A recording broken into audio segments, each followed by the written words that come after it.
ঠিক বলেছো, Miami zone 305। আমি তৈরি, কে প্রতিদ্বন্দ্বী ভাবতে রাজি নয়। আচ্ছা, আমি সমুদ্রের রাজা। মানে তুমি আর এটা জেনে রাখো, আমি এই খেলায় জিতবো। কিন্তু তুমি এমন একজনের সাথে রেস করবে যে জেট স্কি চালাবে না। তুমি দেখতেই পাবে। তুমি টেক অফ করতে পারো। Take off. একটু ওদিকটা তাকাও। তোমার প্রতিদ্বন্দ্বী হলো এই পৃথিবীর নাম্বার 1 জেট স্যুট রেসার। আমি জানি না জিনিসটা কি। আমিও জানি না, কিন্তু এই জেট স্যুট পরে সত্যিই রেস হয়। আর এই মানুষটা এক্ষেত্রে সত্যিই পৃথিবীর সেরা। এটাতে কোনো ট্রফি আছে বা অন্য কিছু? হ্যাঁ, যে জিতবে একটা বড় ট্রফি পাবে।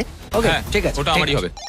শুনছো, কেউ একটা ট্রফি নিয়ে আসতে পারবে এই রেসটা শেষ হয়ে যাবার আগে? চ্যালেঞ্জটা খুবই সহজ।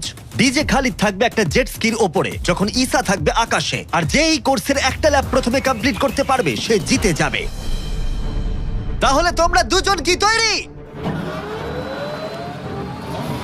3, 2, ও আমাকে হারাতে পারবে না।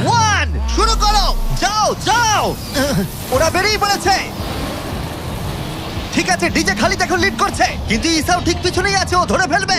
ওরা এখন প্রথম কর্নারটা ক্রস করছে। ও ওকে ধরে ফেলবে, ও খুব কাছেই আছে। ইসা সোজা পথে খুবই জোরে যাচ্ছে।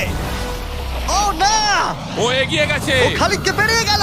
চলো খালিদ, পারবে। কিন্তু এখনো শেষ হয়নি। ও কিন্তু এখনো জিততে পারে চাইলেই। এই টার্নগুলোতে জেট স্কি অনেকটাই জোরে যেতে পারে। খালিদের এখনো সুযোগ রয়েছে।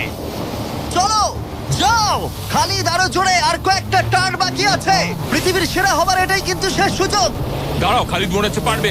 পারবে খালিদ তুমি। চলো চলো চলো।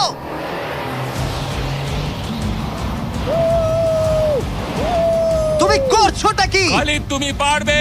রেস এখনো চলছে, কিন্তু খালিদ সেলিব্রেট করছে। চলো ভাই। ও মাই গড, ইসা তো পেরিয়ে গেল। এটা দুর্দান্ত ছিল।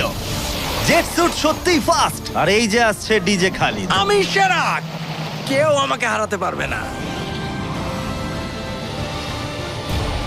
আমরা পেরেছি। তুমি জিতে গেছো, কিন্তু খালিদ সেলিব্রেট করছে যেন ও জিতেছে। আমার জিতে খুব ভালো লাগছে। না, আমি জিতেছি। আরে ভাই, ভাই আমি আরে জিতেছি। ভাই, আমরা সবাই উইনার। তোমাকে তাহলে আরেকটা। তাহলে তুমি আমার ট্রফিটা রেডি রাখো, আমি ওটাকে অন্য ট্রফির পাশে রাখবো। ঠিক আছে, তাহলে পরের চ্যালেঞ্জে যাওয়া যাক। তুমি জিতে গেছো, ওর কথায় কান দিও না। কনগ্রাটস খালিদ।